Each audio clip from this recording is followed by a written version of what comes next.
December 17th, 2019. Stand and place your right hand over your heart. After me.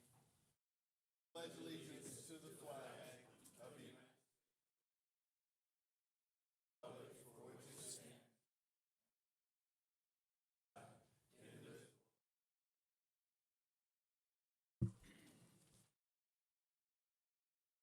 Madam Clerk, could you call the roll? A quorum is present for City Council, Successor Agency, and Housing Authority. Okay. Any persons wishing to address the City Council, Successor Agency, Housing Authority on any item on today's agenda other than the public hearing may do so at this time. Hearing no comment. Item 1, CSA 1 and H1. Warrant register. To allow payment of the bills. Second. Madam Clerk? City Council, Successor Agency, Housing Authority members, Dodson. Aye. Padilla. Aye. Morales. Aye. Franklin. Aye. Mayor Chairman Buds. Aye. Madam Clerk, what's the next scheduled matter? Next scheduled matter is a public hearing to consider the adoption of a resolution to adjust water service rates. Has the notice of the hearing been given in the time, form, and manners required by law? And do you have the affidavit on file? Notice has been given and affidavit is on file. Have any communications been received on the matter? Have received communication. Excuse me? Okay, then we'll receive and file the communications. Is there a staff report on the matter? An Assistant City Manager will give the staff report. Mr. Atwell? Hello, Mr. Mayor and Council. Again, this is a public hearing to consider raising water rates and to receive public comment as well as protest votes in order to determine whether or not the water rates are approved. So a little bit of background about this, the city's water system. It includes about 7 square miles of the city and about 85,000 people. We do not serve the entire city of Inglewood. We have about 150 miles of pipelines, 2 reservoirs, 5 groundwater wells, and 2 West-based municipal water district connections. Those are also Metropolitan Water District connections, and a water treatment plant, and a total of about 15,576 customers. So this map shows the areas that the city of Inglewood serves.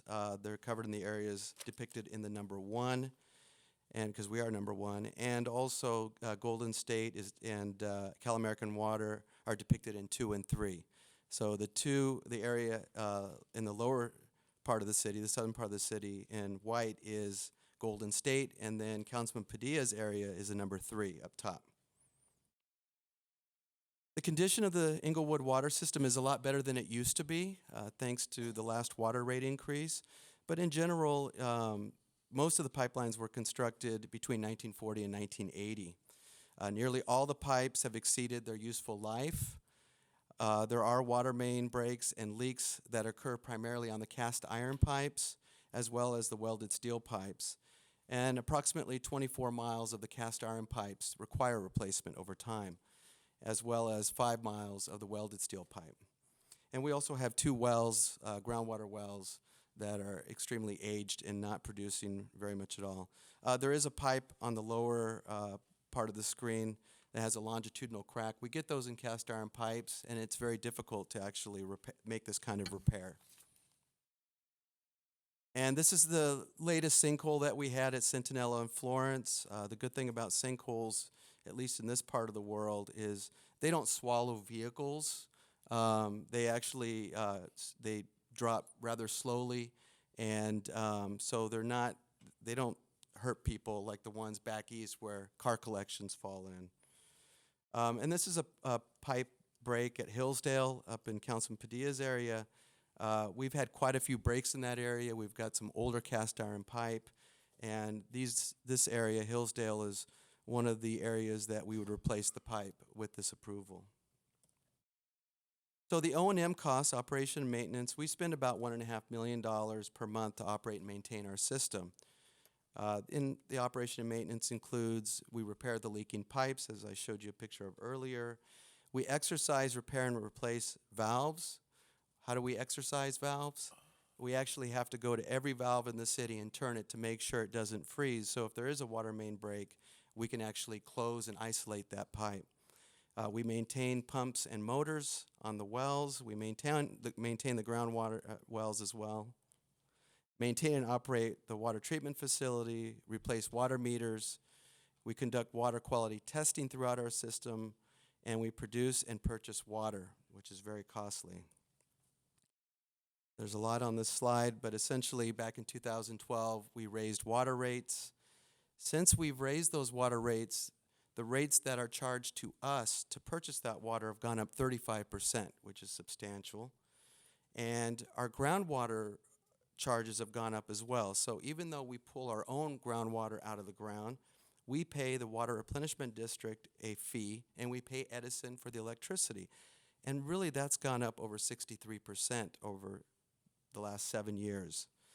And of course our O&M costs have gone up, especially our labor costs, just over time with inflation, and the construction costs as well, which we have absolutely no control over.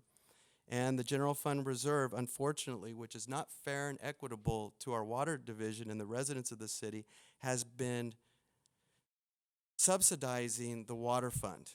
Okay, Mr. Atwell, let's be clear about why that's not equitable.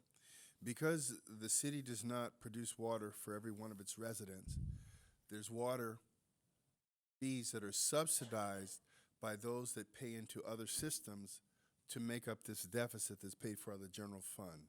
So that's where the inequity comes. That's exactly that correct. Some residents are subsidizing water fees for others. Correct. All right. Councilman Padilla is a perfect example of that. I know, I'm tired of paying Thank for you, his Alex. water. Right. Thank you, Alex. And so we just explained it, how it's subsidizing. So what is our impact on our residents? Essentially, the typical resident, which is an average usage out of all of our residential units, uses about 9,000 gallons per month. It may not seem like it, but that's how much is used. And the water rate increase currently for that resident is about $55.50. With the rate increase, it's another $5.45, which puts it at nearly $61. To put it in perspective, we all purchase bottled water, when we go to the gym or whatnot. That's about a half. The city residents would purchase their water at half-cent per gallon, but bottled water is about $1.80 a gallon, which is 360 times more. So that's kind of put it in perspective a little bit. And the proposed rates compared to Golden State Water is 17% less than Golden State Water, which is the other majority water provider, and 11.6% less than Cal American Water.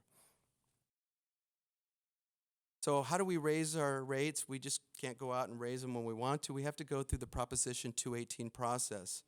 We mail the notification to property owners and water bill payers, and we do this 45 days before we have a public hearing. And we describe in there what the process is to protest the water rate increase, and essentially what the public can do is send in their protest vote, or they can come in and speak at the public hearing and receive the protest vote. And the city receives them and counts them, and we need about 7,789 opposing protest votes to not pass this water rate adjustment. And in closing, this is where the city's water rate, the proposed water rate, would lie compared to other cities. These are not cherry-picked cities. Long Beach and Torrance are the lowest because they do not purchase their water through West Basin. They purchase their water directly through Metropolitan Water District. So they actually pay less for that, whereas the city has to go through West Basin Municipal Water District. And then everybody else to the right, those folks pay more than we do. And that concludes my presentation, if there's any questions. We're gonna go to persons present, but one question before we do that. What does this rate increase do to solve that $4 million subsidy that's paid out of the general fund It eliminates it. in its entirety? Yes, it does. All right. Over the time of 2023. Well, the first year, we are going to receive about $2 million more in revenue that we can use for capital improvement projects, but also it eliminates the subsidy of about $2 to $3 million per year. Okay, are there any persons present? So Mayor, point of clarity. Yeah. It's multiple years of why we gotta have this increase just to break even. Oh, so that's a great point. Every year, there's a 5% increase on top of the first year, and because West Basin and also Metropolitan Water District will be raising their rates as well. It's essentially a CPI index increase, but we'll be more than just at zero. We'll be actually have money to do capital projects. Thank you, Mayor. Okay. Are there any persons present who wish to address the city council on this matter? Oh, come on. Anybody that wants to can stand and by that good-looking sergeant over there. Actually, there's two of them. Hello, City Council. My name is Aldine Sly. I live in the 1st District. Haven't seen you for quite a while. Missed you. I did receive 4 letters.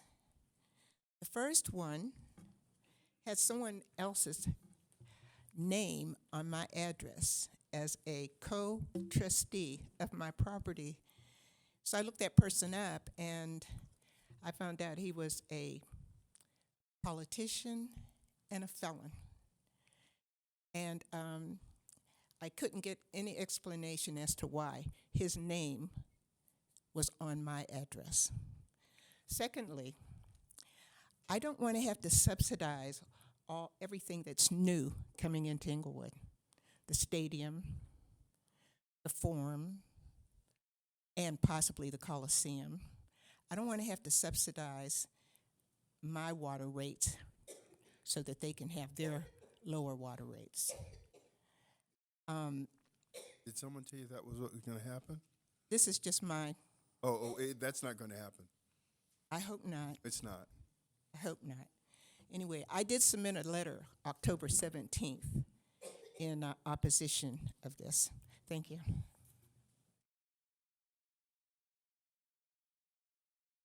Sir, you can come right forward. As soon as one speaker finishes, just come right up. Yeah, respecting the process, I wasn't coming until you Oh, I totally understand. asked me to come. Good afternoon. Can you hear me? Yes, sir. Yes. I am here to oppose the water service increase. I did submit my vote as well as documentation opposing that. I'd like to read it. This letter serves as my opposition in writing to the water service rate increases as presented in a mailing to me. No date on that letter, by the way, so I can respect the 45-day period, but I thought it was interesting there was no date on the letter that was sent to me. I have it here in case somebody wants to see it. In Table 1.3, every rate increase exceeds 5% by line item with 2 increases in 2020. So this 5% or close to that in 2021 and so forth, I get that. But in 2020, there's a January 1st and there's an October 1st increase. So if you look at those rate increase breakdowns, that for the first increase by line item, that's anywhere from 9.1% to 17.7% on January 1st. 10 months later, you go from 4.9 all the way to, well, that stays pretty consistent around 5%. So just doing the math, it's as low as 13% increase by line item on one of the line items January 1st, 23% 10 months later. Then it goes to 5%. Despite rents in many places not increasing over 10 years, the city of Inglewood put a cap on rent increases. Landlords can't raise rents twice in 2020. I'm trying to understand why you raised the water, which is a big part of our business. Be glad to explain twice. it, sir. I'd be glad to hear it in 2020. I'm suggesting the city of Inglewood needs to be consistent in managing their vendors and their business and put the same caps on water increase proposals in anything that touches the property management process. To cap rent increases and not cap the expenses that are controllable relating to managing real estate properties is not right. If 5% rent increases over inflation increased costs for real estate expenses in addition to building infrastructure in the real estate business, it should be good enough for the water district. Thank you. Thank you.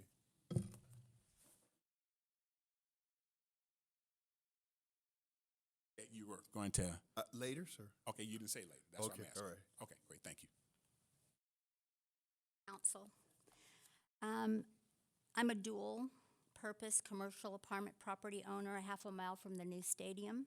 I too got 4 letters in regards to this rate increase. I kind of wonder why it was changed from November 2nd for the first meeting clear up to now, the last meeting of the year. Because there was an error in the mailing, in the mail merge, and so there were names attached to letters that didn't live at those addresses, and so I got one of so those, those too. were scrapped, and we waited until we got a proper mailing and made it 45 days from there. Okay. I just want you to understand that I have 9 apartments and 5 storefronts of low-income rents for the commercial and the apartments. My trash and water bill runs about $775 to $950 a month. That's for both. Some of the tenants that lived on my property have lived there 30 years. They think they own the property.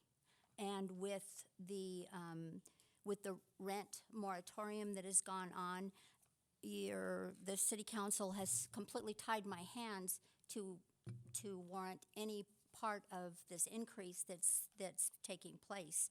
I understand that there hasn't been an increase in water service since 2012. I also understand that all aspects of running a city in the city of Inglewood and maintaining the levels of reconstruction of the city to improve and refurbish the bones of the city are a necessary factor of Southern California.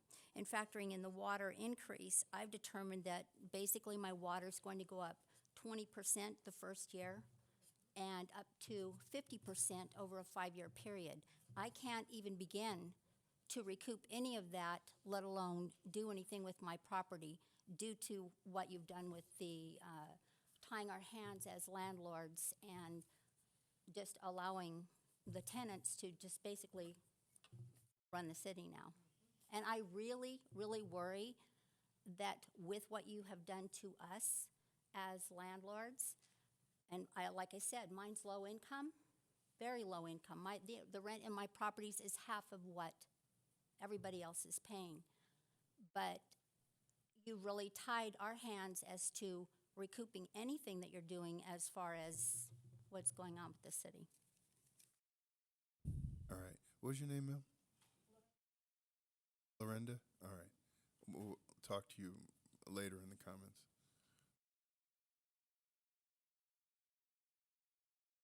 Good afternoon, Cindy Jardina, District 1. Ben Rothschild said the 8th wonder of the world is compound interest. And based on the last 2 speakers, I think this math is a perfect example of compound interest for the city of Inglewood, for the residents. It appears to be $5 or $3 or whatever, but in the end, it's going to dramatically raise our rates.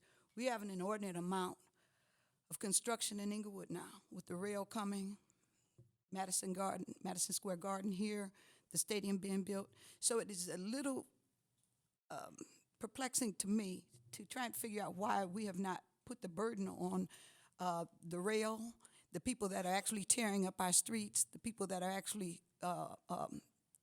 damaging our infrastructure, if you will, with the construction that's going on. So it should not be for the residents to bear this burden and see that this is actually not a 5% increase, but a 17, 18, 22% increase over time as it is maxed out. So I'm just wondering if we, I understand that this is one hearing. I've sat on the city council before. I kind of been around this rodeo before, but it would be very interesting if we actually had a real serious dialogue about what's really going on in Inglewood, because the traffic and all of that should have been planned and thought about as we bring all of this traffic and all of this new construction to Inglewood. Somebody has to understand that these trucks bringing these all of this construction material and gravel and all this heavy weight into our city is going to destroy our pipes. And ultimately, we should not have to pay for that as the citizens. The people that are actually coming in here that are bringing this, Hollywood Park was here, we had a lot of construction, and we never got charged this because they absorbed this. So a lot of the places and a lot of the things that we're getting rid of, and we're saying that we are actually improving Inglewood, we're actually polluting Inglewood with a lot more traffic and a lot more problems, and then you're going to do it on the backs of the residents here. Folks, it's not a rally. Come on. It doesn't have to be a rally, Mayor. I think you're hearing a lot of voices that you didn't hear before as to how you're proceeding in the city, and it's leading to a financial disaster. And again, to reiterate what the people said before me, we're not seeing accountability in terms of this water rate increase. Mr. Outlook gave a presentation, but he did mention the general fund subsidizing. That is what the general fund is for water rate improvements and infrastructure costs. But you're saying subsidizing, like it's taking our right to water access is taking second place. May I remind you that you allocated 2% of the city's budget toward legal fees, which I understand is probably going to the Clippers Stadium. I think we come first before that. The general fund is intended for the residents and not for these legal fees. 2% is an outrageous amount. I spoke to 2 people to ask them if they can come to this meeting. They said they are so tired of the corruption going on in the city that they didn't want to attend because they are through with it. We need 7 p.m. meetings so you can hear from everybody. Maybe you don't want to hear it, but you do have to hear it. You're putting the city in jeopardy. And as to everything else that you're doing, I hope I'm not hearing this correctly, but I guess I am. So I'll let you know. There's an allegation, if you're listening in on our conversations or checking in on our credit histories, that would be a no-no. Yeah, I expected that reaction from you, but I guess other people have worked with you, and that's something that you're into. So I'd like to tell you, don't do that.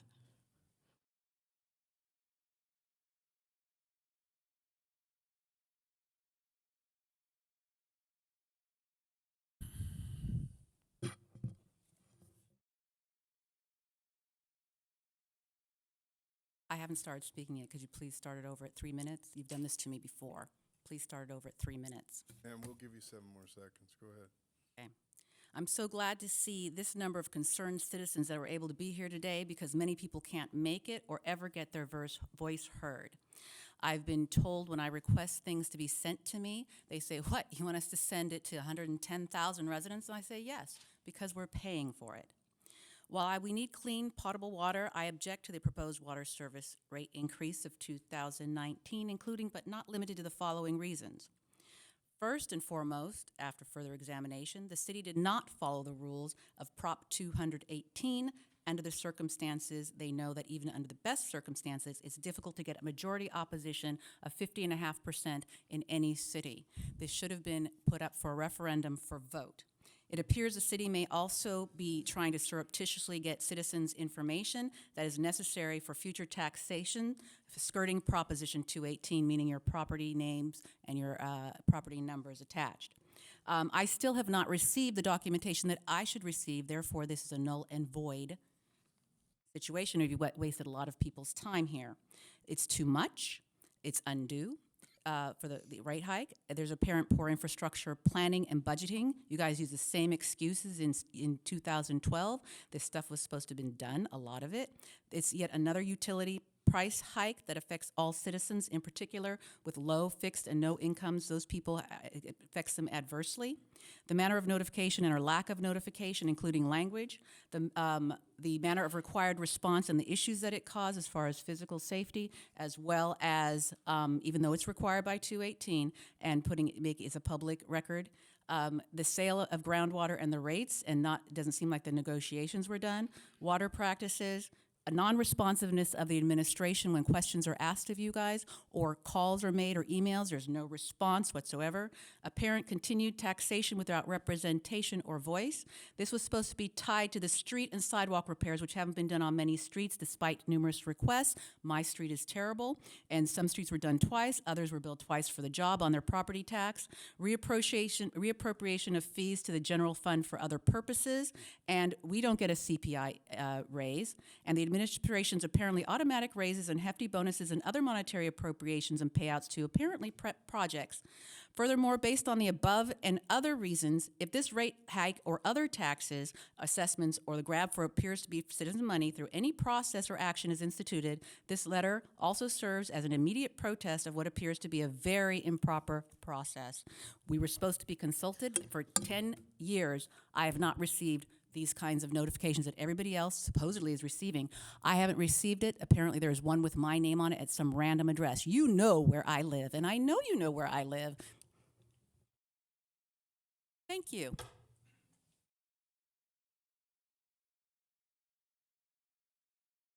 Ma'am? You're next.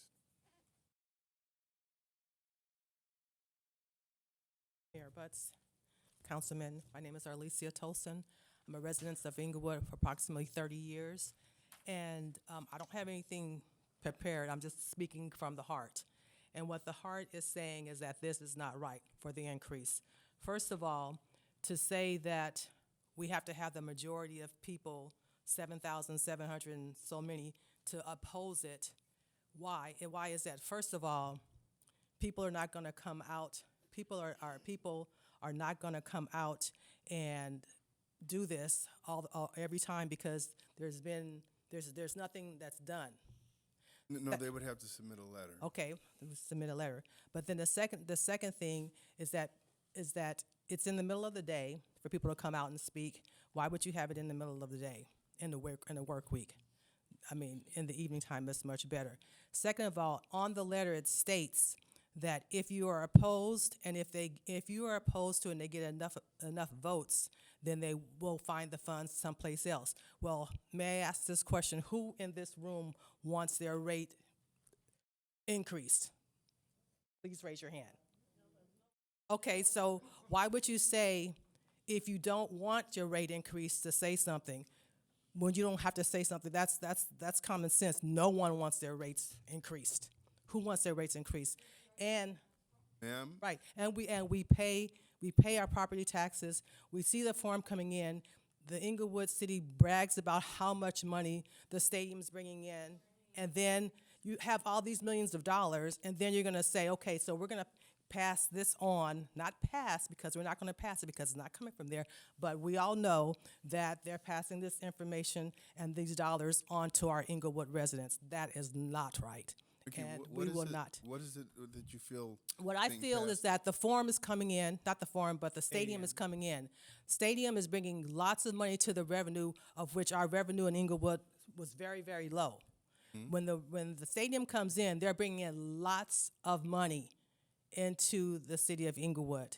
So you're telling me that you're gonna have to raise our water rates for various reasons, like for new infrastructure, which the lady also said that people who are coming in are breaking down our infrastructure. Actually, but that's not true. okay, but go well, ahead. if it's not true, but it's still, I do not feel it's right to say, Yes, ma'am. if no one, if you oppose your rate increase, say something. A lot of people can't say something because nothing in the past when they've said something has been done. Thank you very much. Thank you, ma'am. Next.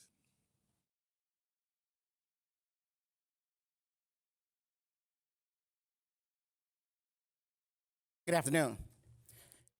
If we look around this room, I'm probably the youngest person in here, okay?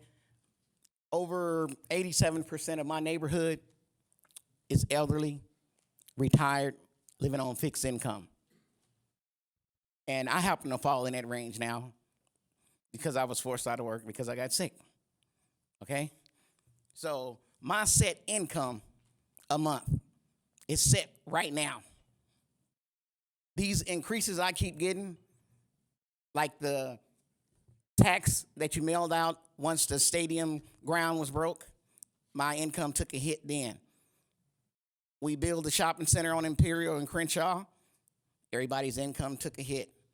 Century and Crenshaw, everybody's income took a hit. Why sir, why if we build a shopping center would your income take a hit? The property tax. You guys say the property's going up, so you add to the property tax. Sir, first of all, and I'll give you your time, the city doesn't set property taxes. They're based on valuation. If you don't move or refinance your property, then your property taxes won't go up. Now, if over time your property appreciates, the tax assessor cannot raise your taxes more than 2% in any given year. So building a shopping center doesn't raise your taxes.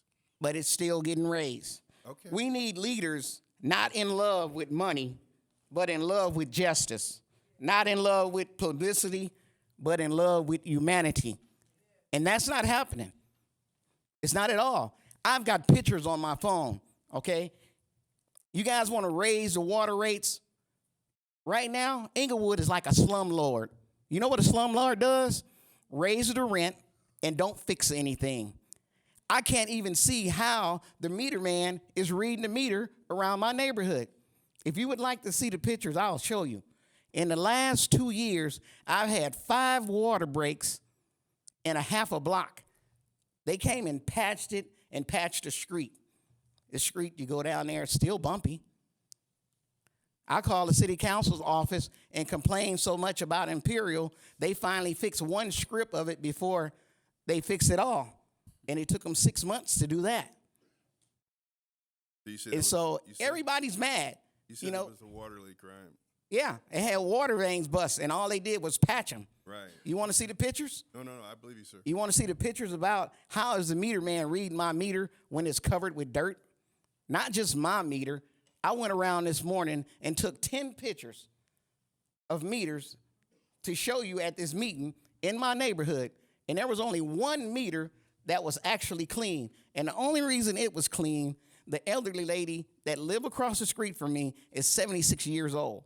Her water bill was running $114, $125. You know, so I told her, I said, that's too much for your water bill. Let me monitor your water bill for the next 3 months. When you get your water bill, when I get mine, I know you got yours. I'll walk over and I'll take a look at it. I'll monitor it, and every time I would catch the water meter man. So finally, the last time I asked him, how much water have I used? He said 8 liters.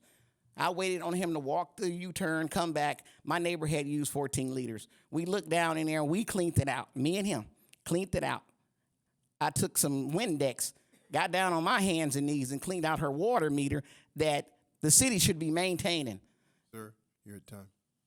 Well, you talked through my time. You said you was going to give it back. You didn't give it to me. Sir, I gave it back and I waited patiently. You've had your 3 minutes, sir. Thank you. Thank you. Mayor, and Al Harris, can I see you after the meeting? Thank you, sir. He's going to clean your meter. Hi, Hi. I'm here to oppose the water rates. Yes, ma'am. I'm opposed. Why don't you pull the microphone down so we can hear you? Pull the microphone down so we can hear you. Pull the mic See down. the mic in front of you? There you go. Hi, I'm Hi. here to oppose the water rates, and I'm opposing the water rates because I don't feel that the water is being kept to the standards that it's supposed to be kept to. I recently had my water tested, and it tested high for hardness and also high for total dissolved solids, which are like metals and other particles in the water. The total dissolved solids tested at 119 parts per million, and under 100 is considered normal, so I'm over there. And the hardness tested for 5 grains per gallon, and under 4 is considered soft. So I don't feel the water, until they start keeping our water at a level that it's supposed to be, I don't think that we should have our water rate increased. Okay. Thank you, ma'am.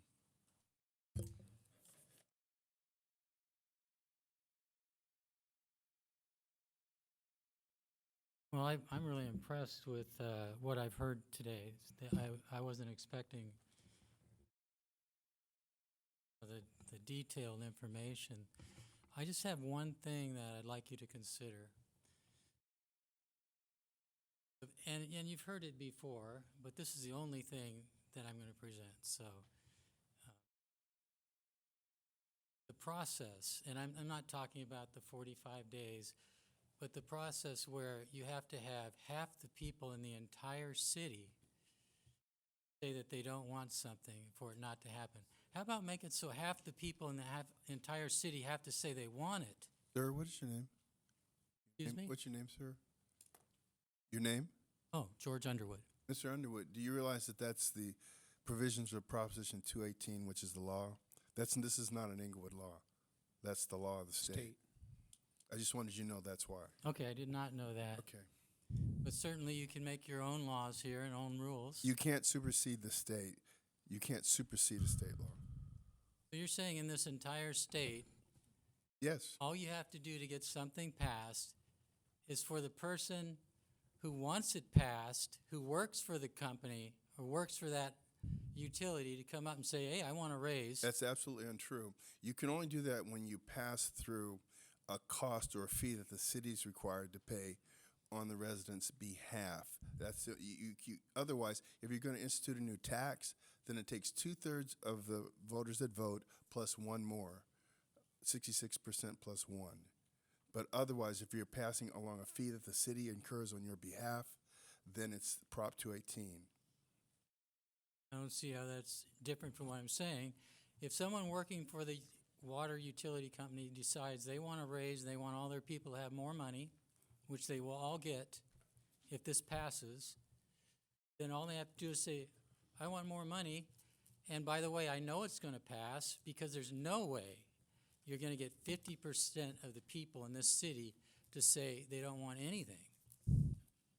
And so it's automatic. So it seems to me, and maybe it's not the way it is now, but I'd suggest that maybe you consider working to change it to where, first of all, you have someone independent, not someone who's benefiting, who has a self-interest, but someone independent evaluate whether this is needed, and then, have a more reasonable decision, like a vote, like some people talked about, to decide whether the people are represented when this is passed.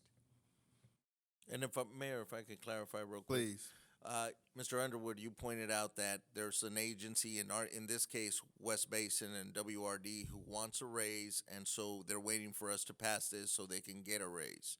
That's what you basically said. What I said was that as a result of passing this, they will get raises, Right. and they'll get benefits. So what? Absolutely. But what I want to clarify is that they've already made their adjustments. We've actually been paying for them Right. on your behalf with our general fund. All we're doing is we're getting back to where we need to be. In other words, the increase that you technically received, either as a landlord or a resident, you haven't had to pay. We've absorbed that through our general fund. And all we're doing now is we're bringing it up to equity on that. That's all that's And Mr. happening. Underwood, not only that, but it's been subsidized for years because water is such a sensitive topic. Cities are loath to bring up the issue even though the cost of water go up and the production of water go up. We're loath to do that, and that's why every 10 years or so, when it gets to the point where it affects the general fund to such a negative perspective, that we have these hearings and we say, hey, look, this is where we are. So this doesn't happen every year, but it does happen because the cost of water, the production of water go up. And as we said, all the residents are not served by the city, they're in other systems. So it's disproportionate to have everybody pay for the subsidy for some of the residents. Well, one comment to that is, it's news to me that you're paying for anything because I'm pretty sure you don't. Wow. I'm pretty sure the people pay for everything. I pay taxes here And, too. We all pay taxes and here too. We pay the Hard to same talk in taxes this that you meeting, do. because every time I say half a sentence, I get interrupted and get an entire speech. Go ahead, Mr. Underwood. Thank you. Pretty sure the citizens pay for everything. So to tell me that I'm not paying for something, I take exception to that. And to tell me that I paid for it, so now you have to pay me back, I kind of consider that I'm still paying for it. Okay.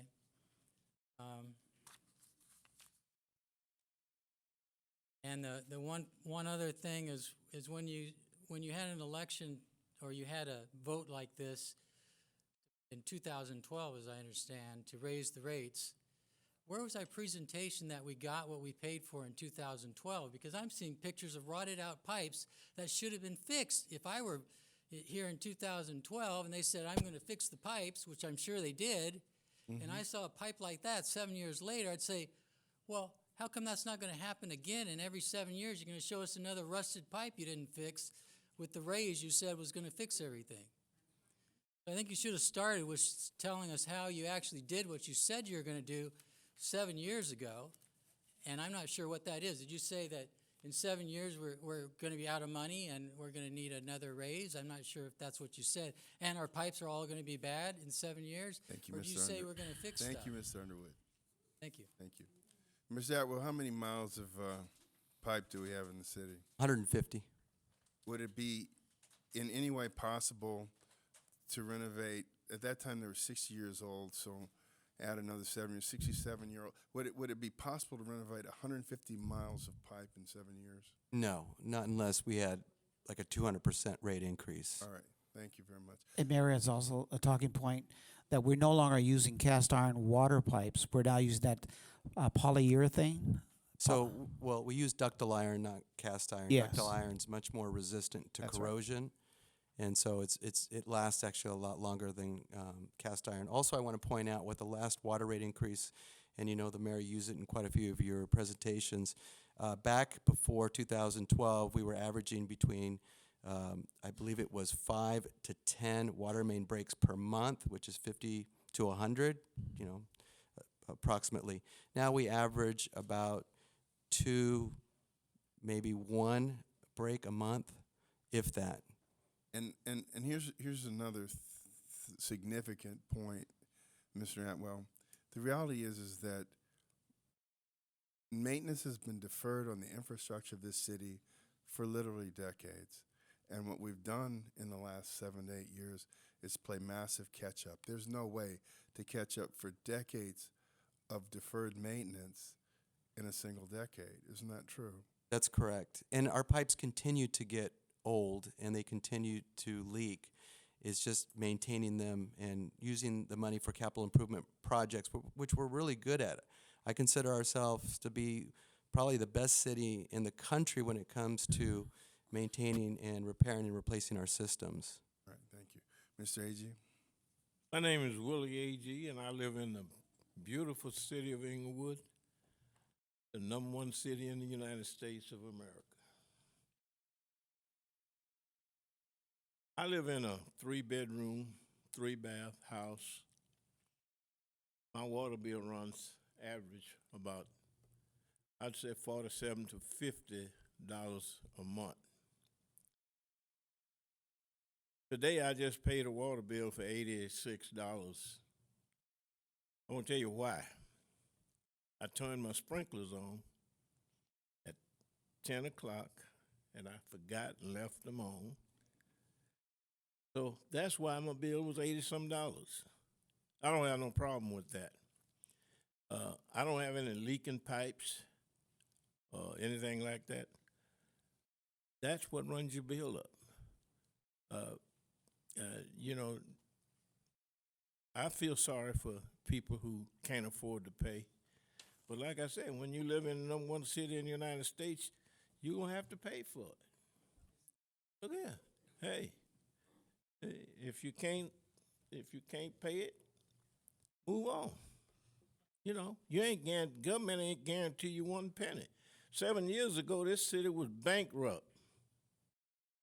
We just getting our feet wet. Now, the city is growing. Look what's happening in the city. It's because of the leadership you have right here. I don't know all the ins and outs about why the city is raising the water, but I know that we have 5 people up there on the dais that's capable and do work for the city of Inglewood. So they should get some credit for that.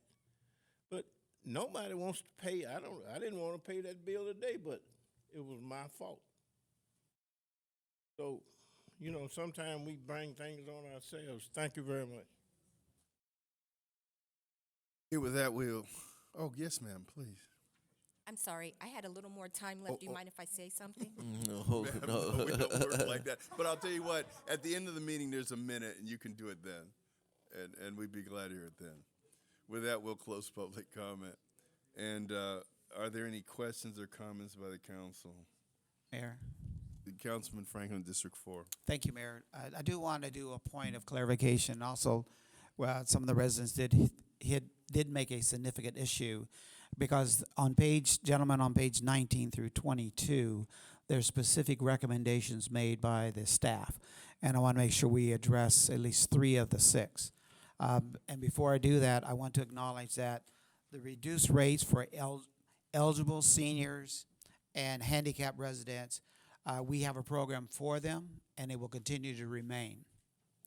But the 3 items I wanted to address are the recommendations by staff. Without the rate increase, the Water Enterprise Project will continue to have a deficit. And it's the staff's recommendation that we have a city annual review of the water enterprise rates, meter charges, and budget to ensure recovery of this cost. And I support that. I also want to identify to the public's information, we're like the California Public Utility Commission for our water.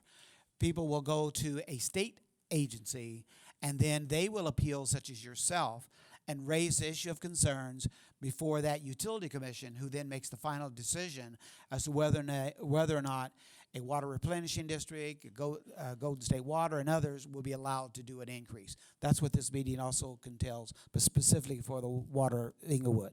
Number 2, there was issues raised regarding the adoption of water capacity fees. And just so everyone knows, there is no, based on what I read by staff, the city does not collect water capacity fees from new developments. But the recommendation in this session, Mayor, is the city should initiate the procedure to authorize water capacity fees to allocate new development and appropriate and equitable portions of the cost. And I so support that as well.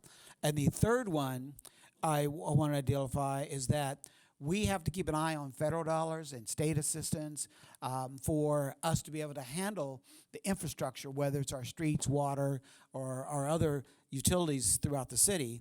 And it's the staff's recommendation that the city should monitor actions in Congress and allocate resources to visit congressional leaders to inform them of the need of the federal funding.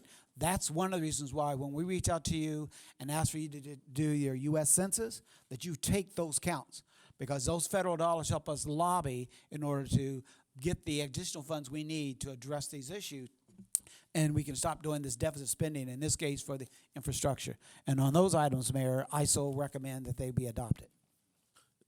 Councilman Morales. Thank you, and definitely support everything Ralph said. He was clarifying a lot of points that were made. This is a great staff report. I want to say thank you to staff, so I support that as well. I wanted to point out some of the comments that happened. First of all, there was a resident who came up and said, you know, who wants their water rates raised? None of us do. None of us up here want them raised. None of us here want to raise them either. Our job is easier if we give everything out for free. But those rates must be raised, or we start to make choices, because a lot of people pointed out the new development that came in and how those revenues can affect the water rates. Why don't we take the revenues that are coming over there and put them into water?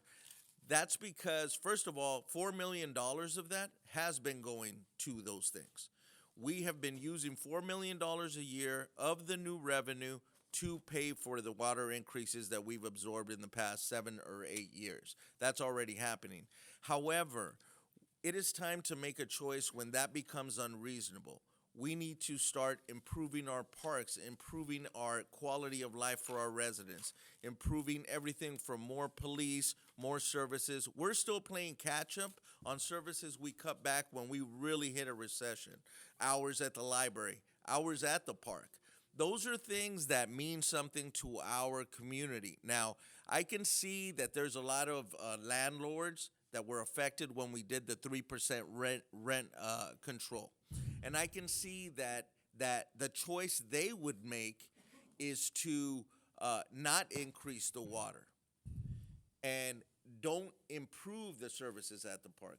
Don't improve the services at the library. But that's because maybe the landlords live here, maybe they don't live here. And that's where we have to make the tough choices for the residents that are here. Now, some of them are homeowners, and they will absorb this water increase, okay? And I am one of them. I am one of them. But I want to say that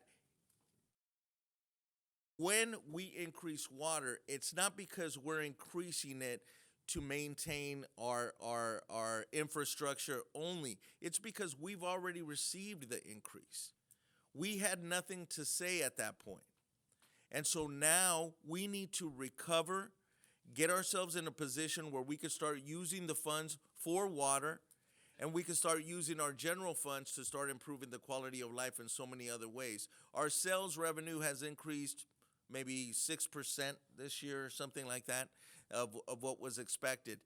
That increase, we don't feel it as residents. Why? Because we're subsidizing things like the water increase and things like we have an assessment. We have like 4 assessments that we subsidize as well. That probably goes at least $1 million a year, right? And so those are things that, am I right or am I You are correct. Yeah, and those are things that the general fund continues to subsidize. And unless we make those things equal, our quality of life with the new revenue that we keep pointing at, that we should use that money for this and we should use that money for that, we actually are. That's the problem.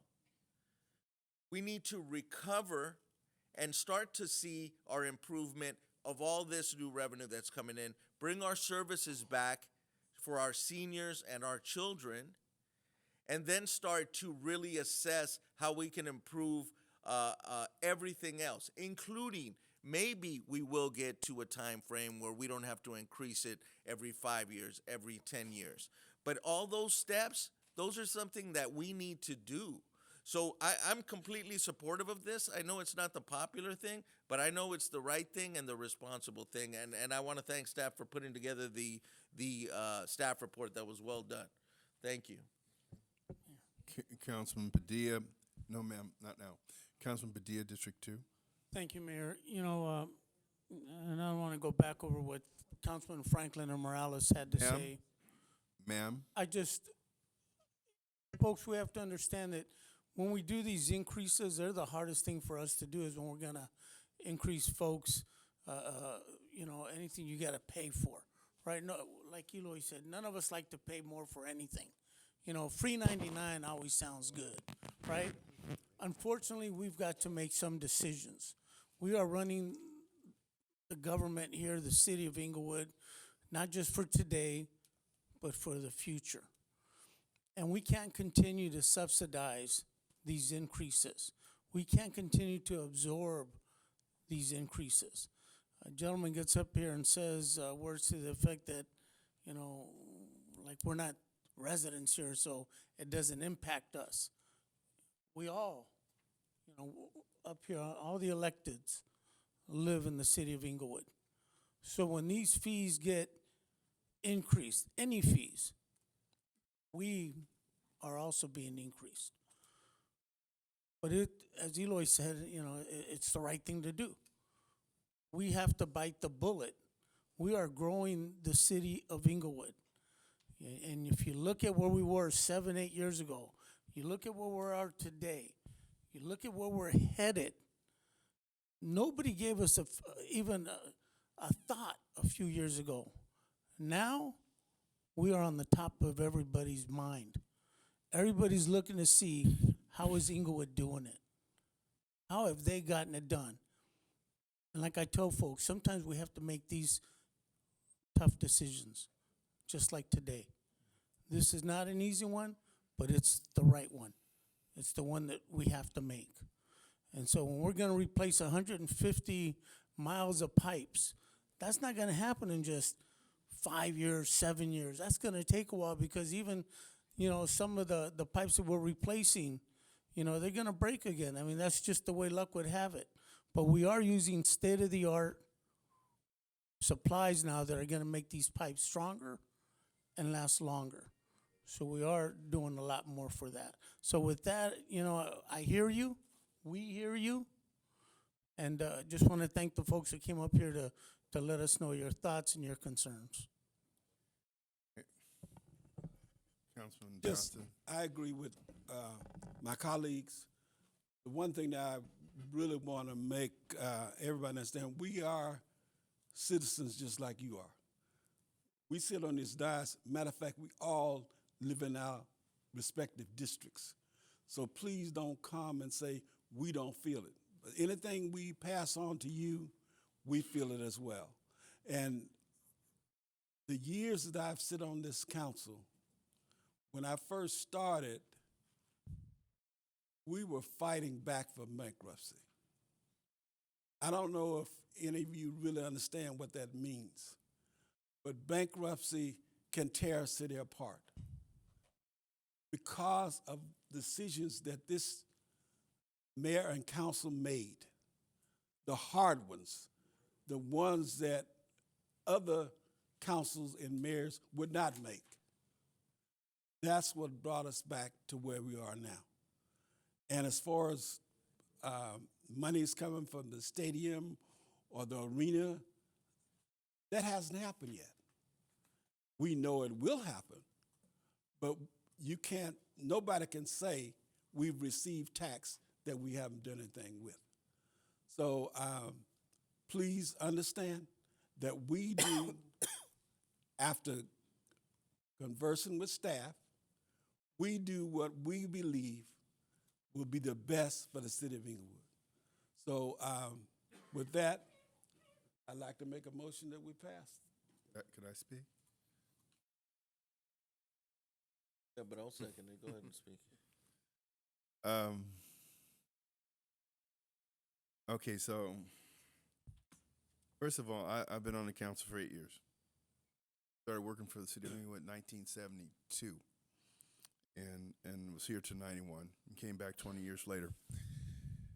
And in the 8 years I've been on the council, we raised fees once, and that fees was a water fee done under Proposition 218. And why did we do that? Because fees on water hadn't been raised in who knows when, but the cost went up.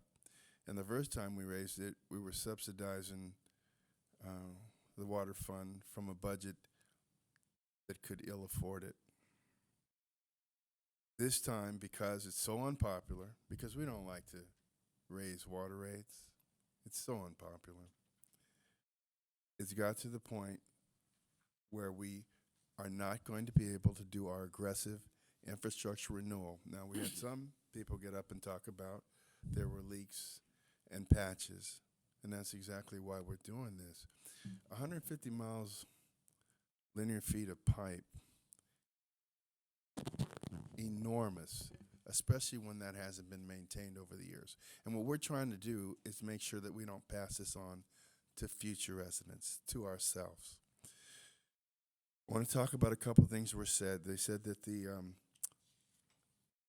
new projects being built in the city were damaging the infrastructure, and that they should pay to renew the infrastructure. Well, the reality is this, is that everything new that's come to the city, every tax we've generated, has allowed us to spend roughly $800,000 to $1 million more a year in street and sidewalk resurfacing and repairs. So yes, those projects do fund repairs that don't come out of your pockets. Somebody said trucks destroy pipes. Trucks don't destroy pipes. Aged destroys pipes. Inferior materials that were used in the past allow them to erode and corrode, but trucks don't destroy pipes. Somebody said Hollywood Park absorbed the infrastructure cost for the city. That's totally untrue. Totally untrue. Someone said that the Clippers' legal fees are costing the residents. We have an agreement in our negotiations agreement that they reimburse the city for all legal costs associated with that project. So no, the residents do not ultimately pay for any fees and lawsuits associated with the Clippers project.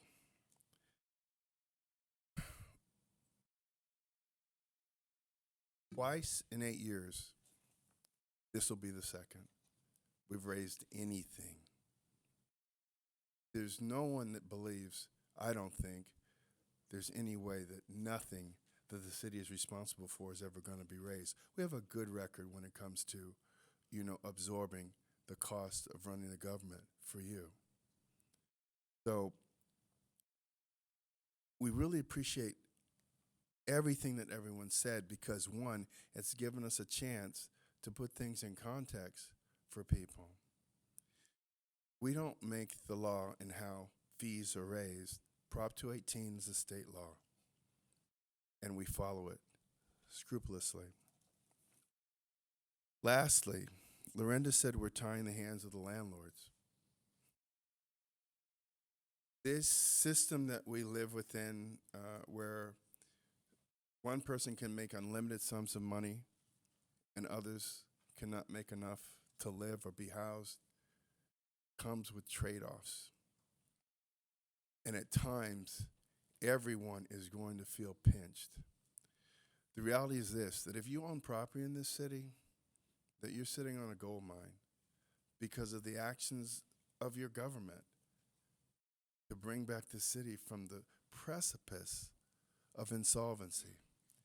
And so, for 5 years, we've instituted a 3% cap on rents plus CPI, or whichever is CPI or whichever is greater.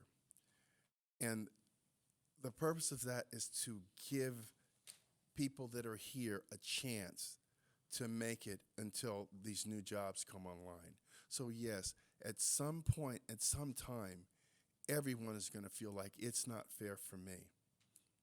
And what I found is this 47 years of public service, this last 8 years has been the most difficult because you know what?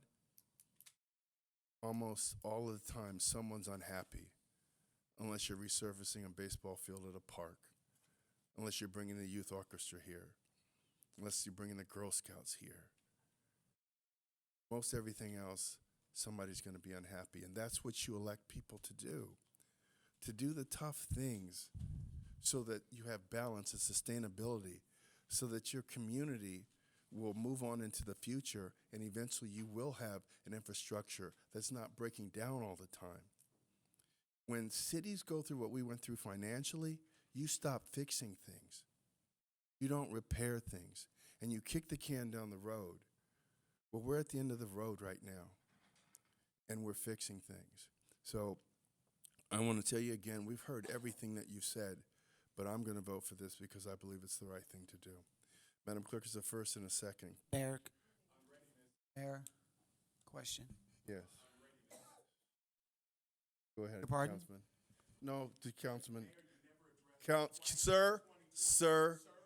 Sir, I forgot your question. What is your question? Yeah. Okay. Okay, sir, I forgot. Okay, could you go over the 2020 increases? I'd have to ask Steve Bucknam and Mike Whipple to come up from Mike Whipple and Associates. Sir, please, that's enough now. All right. Thank you, Mike. Yes, Mayor and Council. My name is Mike Whipple. I'm a representative of Buckman and Associates. We are the independent consultant that did the analysis, justified the rate increase, and prepared the report that staff used to prepare their report to the council. When we initiated this process, we anticipated that the first rate increase would be October 1, 2019. And the report shows that that's when the effective date of the rate increase would be. However, when we had the issue with the notice and there was a re-notification requirement, it pushed back the hearing date, which pushed back the opportunity to have an effective date of October 1st. So yes, there is in the report a January 1st date for the initial increase, and then the second increase occurs October 1st, and October 1st of each year thereafter. Okay, and so to be clear, sir, it was supposed to occur if it were passed in October, but because the noticing date got pushed back, it ended up being effective in January. Is that correct? That's correct. All right, thank you, sir. 3 months of extra Well, which is subsidy. our first day of the year for our budget. Yes, it would have been October on the first day It of would have your- been October 1st. All right. Madam? Eh. No, we're not, ma'am. No, ma'am. No, we're going to vote. Mayor? Yes, sir. I did have a recommendation, but before you make a motion, because it's been first and second, ask for it to be withdrawn. And that's why I did not want a motion First, I don't made. have a second. Did you have one? Seconded, but maybe you can call for the question. Mayor Butts? No, I did not. Didn't. Oh, I seconded the motion. Dotson gave the motion. Or motion. And then, seconded the motion. then Eloy seconded it. Yeah, but did you, Now I want to make a friendly, I want to make a friendly amendment to your motion. Because Mayor, I had recommended items 1, 2, and 3 by the staff's report, and that's not incorporated in the resolution, and I want them to be incorporated. okay, yeah, that, I accept that friendly amendment. And Okay, has to do for the first. Councilman Dotson, do you accept that? Okay, and then, All right, Madam Clerk. Council members Dotson, Aye. Aye. Aye. Franklin, aye. Mayor Butts. Aye. Thank you, Mayor.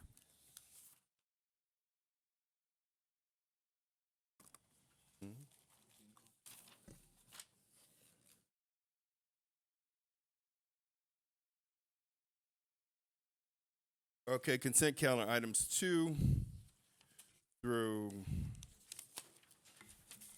18. So moved. Pull item 9. Items 2 through 18, pulling 9.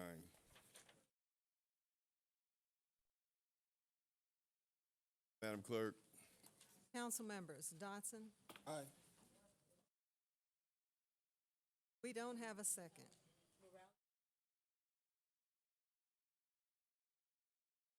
We need a second. Second. Council members Dotson, Aye. Padilla, Aye. Morales. Aye. Franklin. Aye. Mayor Butts. Aye. Item 9. Staff report recommending adoption of a resolution amending the 2019-2020 budget, authorizing. Ma'am, please don't do that. Please. But ma'am, please don't do that. And you can't do that. All right? Ma'am, What am I Ma- supposed to do if I can't raise your hand, but don't yell out. But do not yell out, ma'am. All right, thank you. Staff report, can you guys hear me? Yes. Okay. Staff report recommending adoption of a resolution amending the 2019-2020 budget, authorizing the budget transfer for specific police department expenditures. I move approval, but I would like to comment. Second. Mayor, if I may. So I reached out to the assistant city managers in absence of the city manager the other day. There has been an increase of the city staff bringing items before us for adoption. And there's been a regular notification that there's been budget transfers from the city's reserve funds. In this case, this is nearly $1 million. And with our $50 million that we've had appropriated since October 1st, I keep seeing us dabbling into it. So I'm concerned, are we having a fiduciary responsibility of maintaining our budget, or are we over expenditure of our budget? So when you bring back our quarterly report for the first of next year, please keep that in mind and part of your presentation. That's my remarks. Madam Clerk. Council members Dotson. Aye. Padilla. Aye. Morales. Aye. Franklin. Aye. Mayor Butts. Aye. 01. Staff report recommending an adoption of an ordinance number 20-05, amending Inglewood Municipal Code, Chapter 11, that adopts by reference the 2019 California Title 24 building codes, including all related revisions, supplements, and erratas as follows. Move motion, oh, I'm sorry. A through Go ahead. A through L. Hold on, see, he was going to read He it. was Gotta gonna read read all it. Okay. Go ahead. Guys, hold on. A is California Building Standard Administrative Code 2019 edition. B is California Building Code 2019 edition. C, California Residential Code 2019 edition. D is California Plumbing Code 2019 edition. E is California Mechanical Code 2019 edition. F is California Electrical Code 2019 edition. G is California Historical Building Code 2019 edition. H is California Existing Building Code 2019 edition. I is California Energy Code 2019 edition. J is California Green Building Standards Code 2019 edition. K is California Reference Standard Code 2019 edition. And L is California Fire Code 2019 edition with the latest County of Los Angeles Fire Department amendments. Motion to move, waive further reading. Second. Madam Clerk. Council members Dodson. Aye. Aye. Morales. Aye. Franklin. Aye. Mayor Buds. Aye, move adoption. Second. Madam Clerk. Council members Dodson. Aye. Padilla. Aye. Morales. Aye. Franklin. Aye. Mayor Buds. Aye. There is no A1, A2, Thank you, Mayor. As to A2, there's no city attorney report. CM1. Yes, Mayor and City Council, I have a video presentation as part of my remarks today. Okay, can we do that after we go through the other CC1? Thank you, Mayor. I just wanted to wish everybody a Merry Christmas and a Happy New Year. And I wanted to ask, Mayor, if you would close the meeting in Kumsey Hawkins, I'm sorry. That is the uncle of Aisha Thomas. That sits next to me, my deputy. He What was the passed first away. name? Kumsey. MC? Uh-huh. Okay. And he is the uncle of Aisha Thompson. He passed away last week. Thank you so much. All right. CT1, City Treasurer. Thank you, Mayor. I'd just like to give a brief report regarding the city's investment portfolio of bonds bought at November the 30th, 2019. And the bond securities are at $34 million. And the CDs that have been purchased is $8,749,000. And the total investments of both the bonds and CDs is $42,749,000. And would like to give a brief report regarding payroll costs for the month of October. The payroll was $20,487,896.32. For November, the payroll was $15,932,297.07. And I would like to mention also that I did purchase a bond, a $2 million bond, and it had a coupon of 2.0 from Baird Securities, and that bond is a 5-year bond with 6 months of call protection. And lastly, I would just like to mention regarding, the homeless situation, and it is bad, and I certainly want to commend, Betty Griffin, who apparently got one of the vendors to donate a number of sleeping bags that they went out and distributed. I think the day before Thanksgiving, it was raining, but I think they went out anyway at 5 a.m. and made that distribution. So she's certainly to be commended for that. And also want to mention regarding our Public Works manager, now CEO Louis Adwell, who also had some compassion regarding a lady that came to, I guess, to the Section 8 for help. And just out of the kindness of his heart, he just gave her $60 to help in her particular situation, which he said really just brought her to tears just to see that someone is actually willing to help. And I think that's something that we should all do, something that I do on a regular basis. I see people sitting on benches near McDonald's. I'll go and buy them breakfast. I'll give them money. And this is all over the street because people need to eat more than one time a year. It's good to do that on Thanksgiving, but like us, they want to eat on a regular basis also. So if you can't afford it, you'll see people all the time on the streets. Go out and just, if you're able to afford it, to extend a helping hand, because that is what Christmas is really about, and Jesus is the reason for the season. So I just want to wish everyone a Merry Christmas and a Happy New Year. Thank you. CM1, Mr. City Manager. Yes, Mayor, as I said earlier, I have a video to show for the entire community. It's that time of the year again when we show our end of the year video. And there's so many amazing events that occur in a year. And unless you're the mayor and city council, you can't get around to all of them. And we, as the public, don't realize how much goes on. But we have a talented team on our videographers who capture every event in the city. And I'd like to have that video shown right now for the public.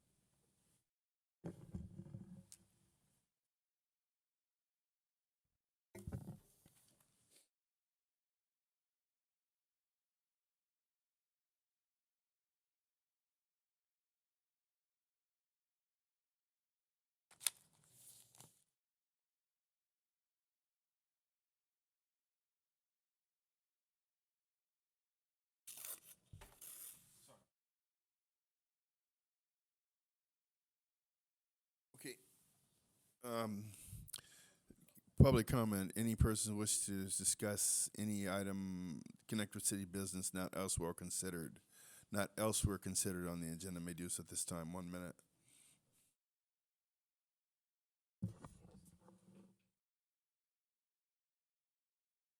My name is Gwendolyn Randolph, and I'm a property owner in Inglewood. And I would just like to know the four things that we are subsidizing in the city of Inglewood. Mr. Franklin said that we were subsidizing four things. I know water is one of the four things, but can you tell me what the other two or three things that we are subsidizing within the city of Inglewood? Well, actually, if you come in our council meetings in June, we have a number of assessment districts. I think there's 6 that we subsidize from the general fund. Not offhand. City manager? I know a few of them, the lighting district, it's the Yeah. maintenance district. Darby Dixon. Darby Dixon Maintenance District. In-town, yes, at in-town lighting. Oh, the in-town. Right, so that's 4. That's 4 of them right there. There might be 2 more. Well, there are. Do you have the amounts that we were subsidizing? If you will check our city council agenda items in the month of December, you'll see those that they have agendized, and they were a public forum, and it breaks down the dollar value for that operation as how much is being paid by the taxpayers in that area for assessment and how much we subsidize, and it's been on an annual basis since I've been here for the last 16 years. Thank you very much. Yes, ma'am.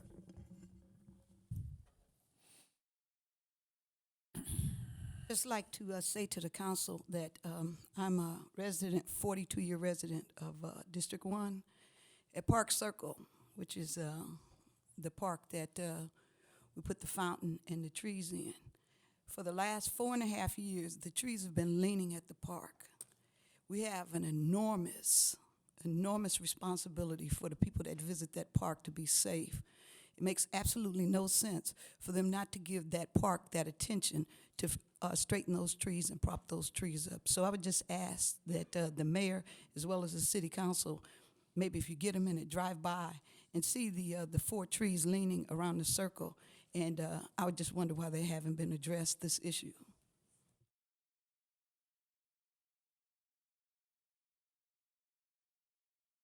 I was mentioned as a landlord, homeowner, property owner in the city, as I'm not becoming wealthy off of the property that we own.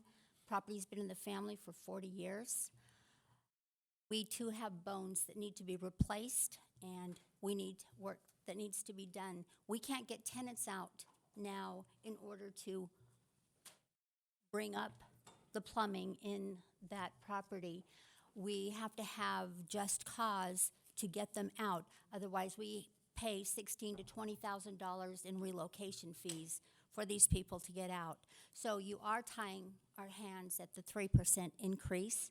We are not becoming wealthy because of this. Our rents are very low. We have a studio apartment of 600 square feet that rents for $600 a month. And some of those tenants have been there their entire lives and have raised their families there. And Lorinda, we commend you, and we also have a provision in the the housing protection ordinance that allows that if your rents are not at 80%, that you're allowed a higher increase than 3%. So please go online, look at the ordinance, and you'll see that you're not capped at 3%. I understand that, but how do we find out what our rents can be placed at? Like I said, if you go online and look up the ordinance, it's online, and it says very explicitly. I have looked at the HUD. Not HUD. Paperwork. No. It's online. City's on cityofinglewood.org. Okay. Look up the housing protection ordinance, and it will tell you exactly what the provisions are. Okay. All right. Thank you. All right. Go ahead, Mr. Agee. Since this is our last city council meeting this year, I want to thank the Lord Jesus Christ for the blessing that he has bestowed on this city, on our government throughout this country. We've had so many blessings. I've had special blessings. And I just want to thank Jesus Christ for it. And want to wish everybody a Merry, Merry Christmas and a Happy New Year. Thank you very much. Thank you.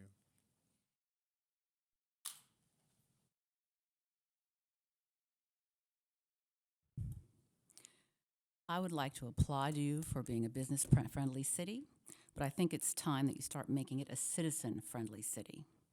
You can stop the deficit spending by spending and making different choices, and $4.5 million spending that on more people than just a few. We're playing catch-up on yearly salaries and 10% bonuses for administration, which could be spent differently because there are the needs for that. In addition, I still am not receiving receiving information that I should be receiving that I've been requesting for about many, many years now. And I still haven't gotten my water bill for the last couple of months. And also, I need to be responsive to the citizens, return phone calls, emails, and take meetings. I was told, we were told in October by one of the council people that if you contact him, that he will respond. It has not happened. I've sent emails and other things and left messages, and I do not get any calls back for critical, egregious things that I need to have help with and that should be taken care of and are drastically affecting my quality of life as well as the quality of life of other citizens in this city. They're coming to me to give you guys the things, and you guys are trying to make it seem like they're a nuisance or that they are just unreasonable. Thank you, ma'am.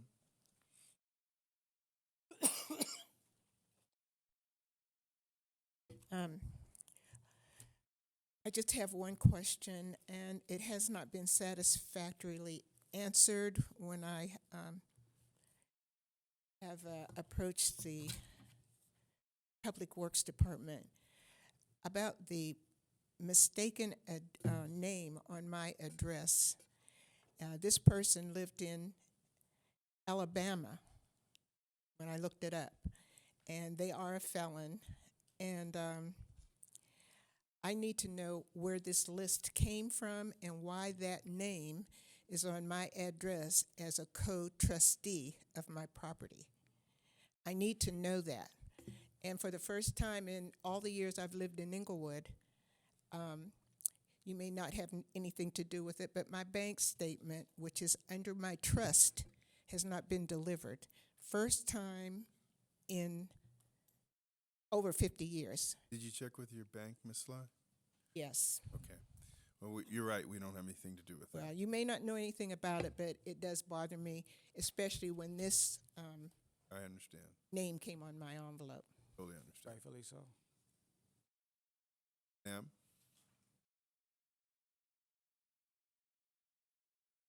Good afternoon. I wasn't going to use this, but since we are addressing different things, Yes. I'm a resident on Eucalyptus and Lime, 42 years, Councilman 3.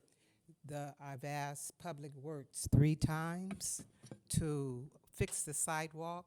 You know, they had that new development at Lime and Eucalyptus, and a lot of the seniors who moved in the building, they use walkers and those cars, and the cement going into my driveway is all crumbled.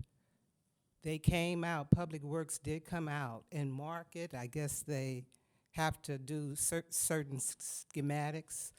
They didn't, it's been 2 years.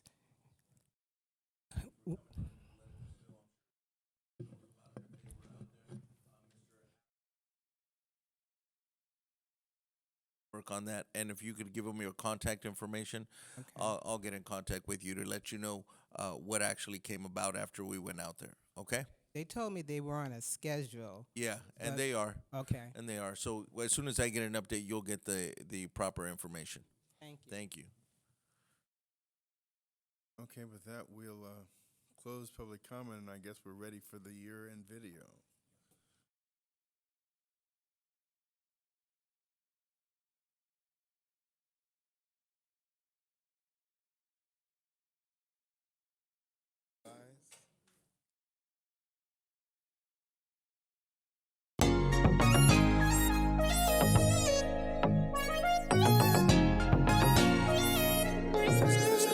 Texas has its own magic.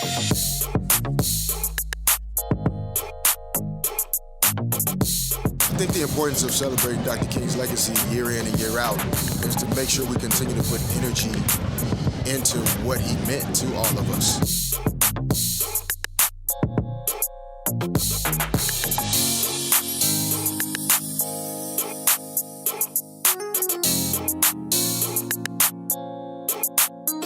When the city can come together for Earth Day and talk about how we can save the planet and have some fun at the same time, that's always a good thing.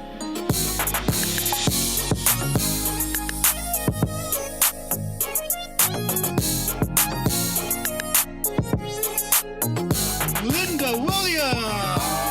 All right, you won this year's 2019 Chili Cook-Off.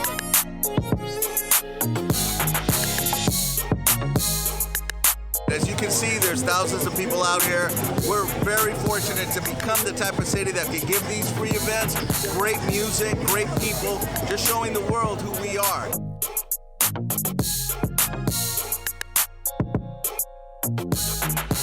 This first annual 5K run, we appreciate everybody that came out and made this a very successful event.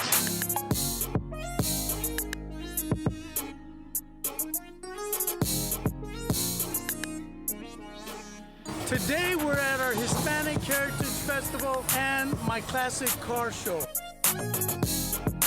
And the winner is the Rams car. The Rams car. Stephen J. All right, Stephen.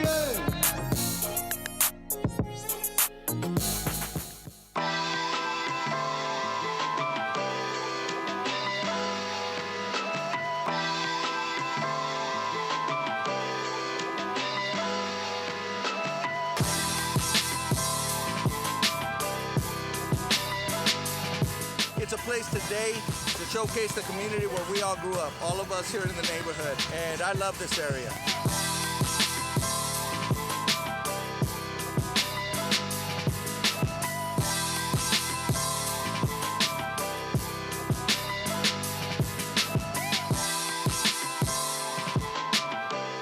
We really appreciate the support we get from the community, and this is our way of saying thank you.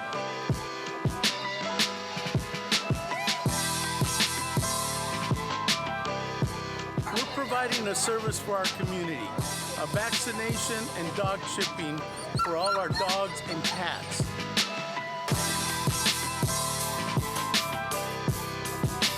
Today we are doing a grand reopening of the tennis courts. To be able to renovate them is a blessing.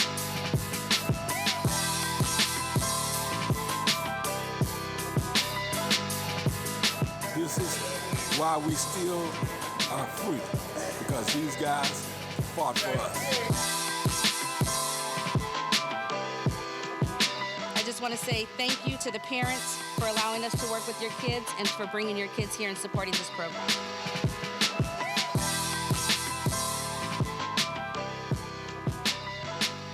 This is part of the future, you know, sustainability. We want to also be known as a sustainable community.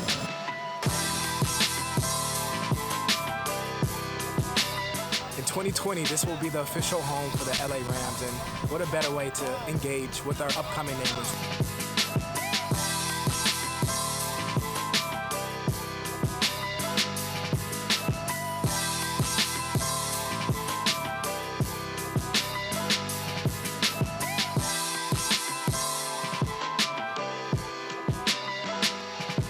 I've had the best opportunity I had to feed my family, and I really appreciate everybody for your help and helping me as a man to take care of my family, my kids, and my community. Getting to work with all of the different people and the different trades, it's really fun to just see us all come together and see this project unfold. You come here, and next thing you know, you're adopted by every color under the sun, and we all rub off on each other, and next thing you know, that's it. We're all brothers, sisters, building the best stadium in the country, in the world maybe. It's a brotherhood, so amen.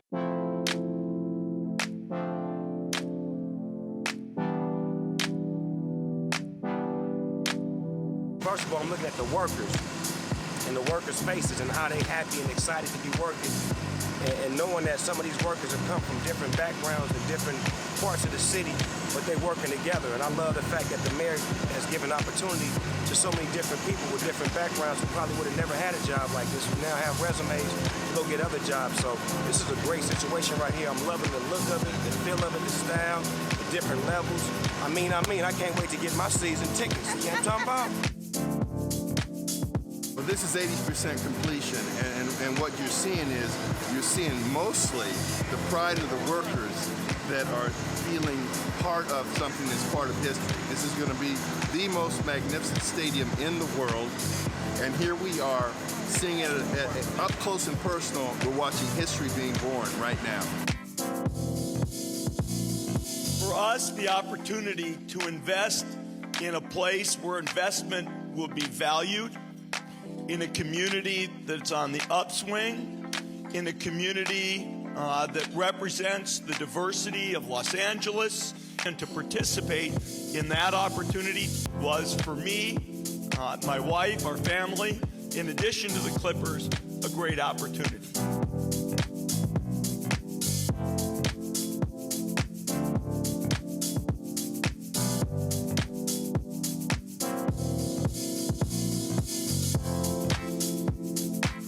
So we are looking forward finally having all that acreage of land, over 18 acres, that has been on the city's payroll, and we're not getting any taxes for it. Now we're having a developer come, which also will get the taxes to help continue to provide you infrastructure improvements, et cetera, for the city. I realize that 5% a year, because it's likely that landlords will do the full max every year that they can, will eliminate the ability of some people to pay within 5 years. We want people to be here when these jobs come online, and so this would limit increases to 3% or the CPI, whichever is greater, for 5 years, and we hope that would be a max of 15%. And with a 35% local hire provision for these projects that are forthcoming, we feel that this will have a great impact on the residents' ability to do what everyone has to do.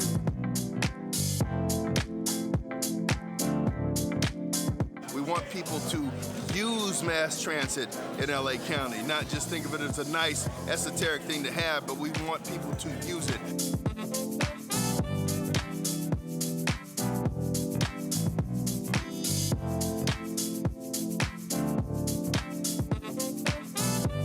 Blessed to give them receive, and we're now blessing them on behalf of the city of Inglewood to help those in their hour of need to be able to have a family, enjoyable Thanksgiving. We want people to live their lives happy here in the city of Inglewood, and we're so glad to have people like Snoop Dogg give his time, give his money, so that people have a great Thanksgiving. Happy Thanksgiving, everybody. This year, there is a specific need that we can help with. So we invited a bunch of friends to kind of pitch in and make sure this program continues this year. I want to take this opportunity to thank Mr. Morales and the city of Inglewood, who've made the time to support the soccer programs at Inglewood High School.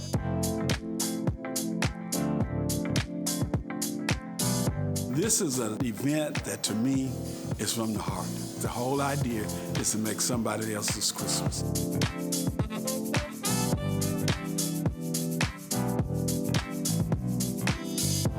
Today, we get a chance to truly see the benefit of our community and how much they care about each other. It's a great opportunity for us in the Inglewood Police Department to give back to the community. Thank you, Inglewood Police Department.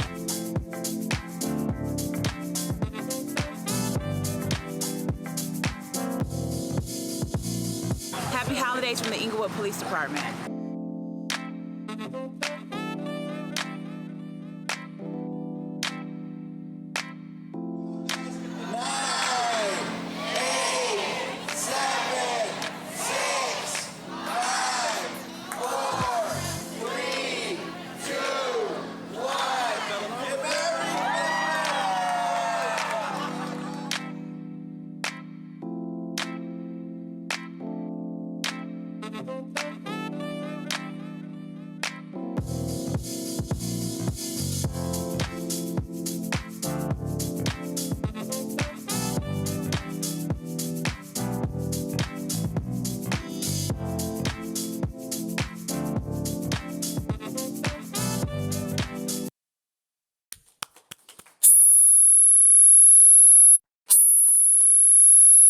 close the meeting in the name of Kamsi Hawkins, the uncle of Aisha Thompson.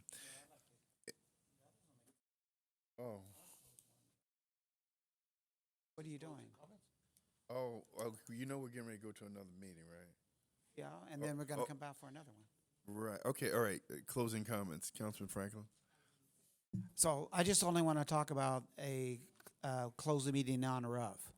So Gloria Walker Taylor, a Delta Sigma Theta sorority incorporated, has been a longtime active senior in the city of Inglewood who just passed away. And I want to make sure, because she was very active in senior programs, particularly Be Well program that was grant money from LA County for nutrition and exercise program for the seniors, as well as regularly participated for the grand opening ceremonies of the senior center and engaged in multiple discussions of it and multiple city activities throughout the city. And on that note, Mayor, I just ask you to close in addition to the other person, Gloria Walker Taylor. All right. And I'll just say happy holidays, Mayor, just to close up. We're Thank coming you. back. I know, but Go ahead. No, go ahead, Councilman Padilla. go ahead. No, go ahead. I just want to say happy holidays. Thank you. Yeah, and likewise, but I also just want to thank, that's a great video. We're doing so much in the city. You look at what's happening in Inglewood, we are on fire. And let's continue to think positive thoughts, and let's go out of here this end of the year looking back and reflecting on the positive changes that we have made as a community together to move Inglewood forward. And I want to thank everybody that came out Saturday for my District 2 toy drive and canned food drive. We were able to bless many of our community residents and organizations. I also want to remind those that are in the District 2 holiday home decorating contest that the judges will be out between 6 and 9 p.m. tonight to judge those homes in District 2 that entered the holiday decorating contest. A reminder for folks out there, City Hall is closed after this Friday for 2 weeks. So please, if you need to pay any bills or if you need to take care of any business here in City Hall, do it now, because nothing's more frustrating than when we get calls next week saying we didn't know. So you got to plan ahead of time. And then also, Mayor, if you would close in the memory of Peggy Jock, JOC, District 2 resident that passed away last week. So thank you.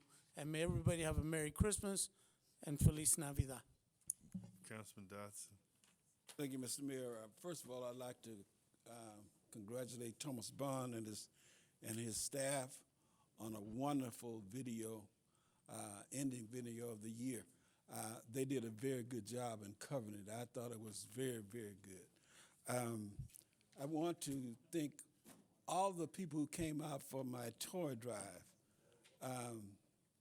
This was the biggest and the best toy drive I have done since I've been here. My assistant, Alicia Smith, she put together a team like no other team. Things don't work without a team. And this year, they really, really did a good job. I work with Kelso School and Warren Lane School. We were able to give them bikes, toys, backpacks. So everybody left with something. Nobody was there who left with anything, without anything. I want to thank 101 Enterprise Foundation for their donation of the bikes. And they even came out and helped us give them away. But, and I don't want to call everybody's name, but there's one person, there are two people. One is Harry Fisby. He was our Santa Claus this year and has been ever since I've been here. This guy is great with the kids. They love him. He makes the event. Other person I want to single out is Sabrina Barnes. I've seen and I've been to programs where people say they had the audience in their hand. I saw that with Sabrina. We had over 140 people in there, a lot of them kids. we didn't have to worry about jumping on the seats and making a lot of noise. Sabrina had a melody of Christmas songs. When she started that, everything quit but her. These people, including me, were singing along with Sabrina. I'm just thankful that she had the mic, so all those notes wasn't heard by everybody. But when she started her melody and ended her melody, it was something very special for everybody. So I want to thank everybody that came out. Everybody had it, and I don't want to forget the police department. They came out. The chief came out. It was wonderful. I don't know. We had a picture of the chief on the bike. I don't know. Yeah, they played it. Oh, okay. So thank you all who did participate. I want you all to have a very happy New Year and a Merry Christmas. And we'll see you next year. Senior Center. Okay, so just let everybody know we have another council meeting following this one, a special meeting. So we're going to close this council meeting in the name of Gloria Walker Taylor, Peggy Jock, and the uncle of Aisha Thompson, Comsey Hawkins. And we're adjourned. And we're going to call to order the special meeting